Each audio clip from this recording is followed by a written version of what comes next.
part of our ongoing program to support board games from Aotearoa, New Zealand.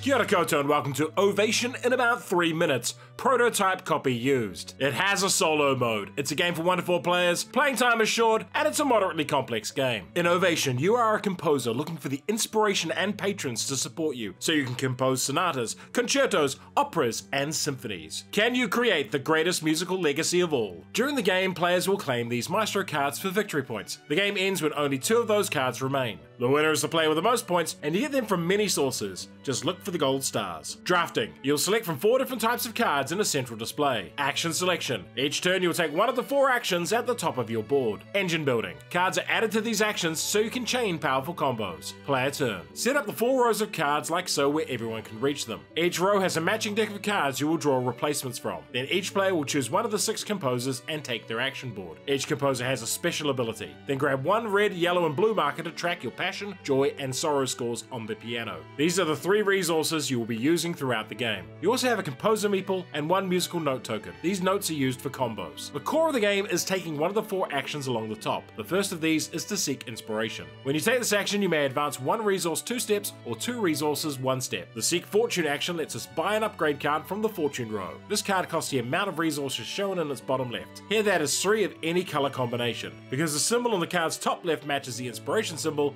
we place it under that action. There are also cards for the patronage and perform actions within the Fortune deck. The patronage action lets you buy a card from that row. Again, the cost is in the bottom left. This character is placed in the Fortune row of your action board, but other patrons impact scoring and they go to the side of your board. The final action is to perform. This costs the amount shown at the bottom left and pieces have moods and instruments associated with them. These are shown in their top left. In the top right is their scoring. The concert music cards have requirements. For example, this card needs you to have completed at least 1 prior performance on piano. Each time you perform, gain 1 of these musical notes. Also, the player seated to your left and right can attend your performance, gaining some resources while granting you a ticket, which you can spend for resources or points. Now we have covered the basics, let's watch how a turn can unfold using musical notes to chain moves. We want to compose this symphony card. We take the inspiration action and gain 1 joy and 1 sorrow. Because we claim joy, we can activate this card to gain 1 more. And we can also activate the top card to move our composer to patronage. We spend 1 passion at patronage to claim this patron, and in skipping the Pope's visit, we place our last note on published, which lets us move our composer to perform to complete the symphony. Note that because of Mozart's special ability, this actually costs us 1 less joy to do.